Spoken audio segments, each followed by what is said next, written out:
अस्सलामुअलैकुम जी।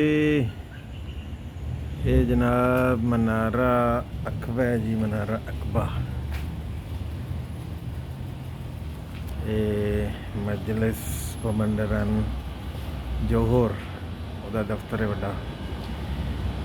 ਅਸੀਂ ਇੱਥੇ ਤਾਰਨੇ ਸਾਨੂੰ ਮਕਾਨ ਦਾ ਕਿਰਾਇਆ ਦੇਣਾ ਸੀ, ਲੇਕਿਨ ਲੈਣਾ ਲੱਗੀਆਂ ਬੜੀਆਂ ਲੰਮੀਆਂ, ਇਸ ਕਰਕੇ ਪ੍ਰੋਗਰਾਮ ਜਿਹੜਾ ਉਹਨੂੰ ਡਿਲੇ ਕਰਤਾ। ਮੈਂ ਵੇਖਿਆ ਨਾ ਬਹੁਤ ਸਾਰੀ ਦੁਨੀਆ ਜਿਹੜੀ ਉਹ ਲੈਣਾ ਲਾ ਕੇ ਖਲੋਤੀ ਹੈ, ਇਸ ਵਾਸਤੇ ਕੰਮ ਲੇਟ ਹੈ। ਬਾਰਿਸ਼ ਹੋ ਰਹੀ ਰਾਤ ਦੀ ਲਗਾਤਾਰ ਕਾਣਮਣ ਲੱਗੀ ਹੋਈ ਹੈ। ਇਹ ਸਰਕਾਰ ਪ੍ਰਸਾਦ ਭੰਡਾਰ ਹੈ ਤੇ ਸ਼ਾਪਿੰਗ ਸੈਂਟਰ।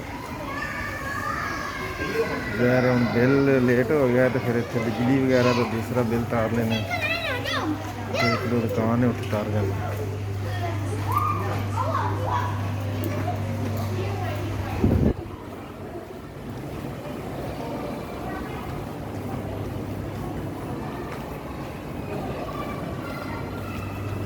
ਅੱਜ ਰਸ਼ ਘੱਟ ਹੀ ਹੈ। ਐਤਵਾਰ ਵਾਲੇ दिन रश तो ज़्यादा होना चाहिए, लेकिन आज रश ही को नहीं। माशाल्लाह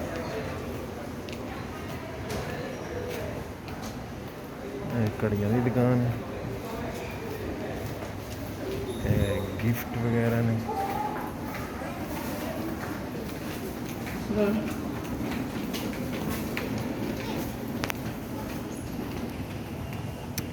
पिज़्ज़ा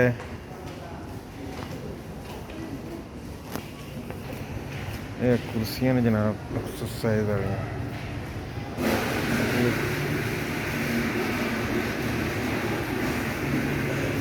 ये उत्ते बह जाइए, दो रिंगट पाइए। ये जनाब मोर ते लत्तां घुट देंदी।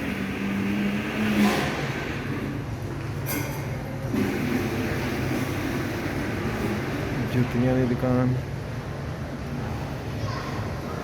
बाबा KFC वाला। यह दुकान जनाब एक्सरसाइज वाले सामान की, ये अपने पाकिस्तानी भाइयों की है।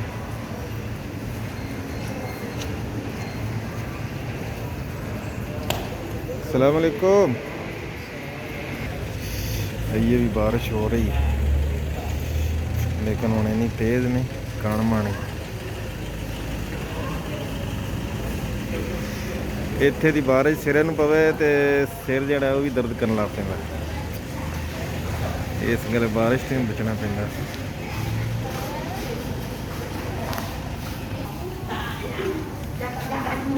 ਆਈਸਕ੍ਰੀਮ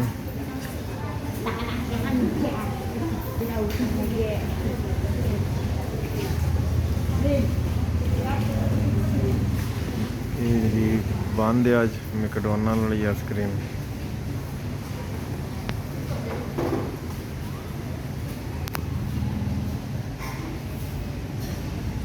छोटिया मोटिया चीज़ा सारी दुकान है।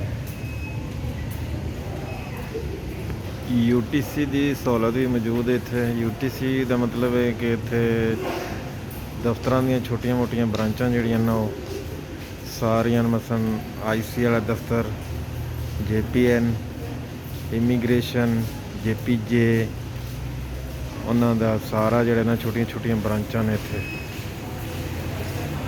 जिन्हां दे अपनी छोटी मोटी जरूरत जिहड़ी वो सैटल हो सकती है। मतलब गवर्नमेंट के दफ्तर ने सारे अगे को नहीं सोना, तकरीबन हुण साल की हो गया शुरू किए ने। ठीक है जी, अल्लाह हाफिज़। चैनल सबसक्राइब कर दियो ते घंटी के बटन दबा दियो ताकि साडी छोटी मोटी वीडियो तुहाडे तक पहुँचती रहे। ओके जी, अस्सलाम वालेकुम।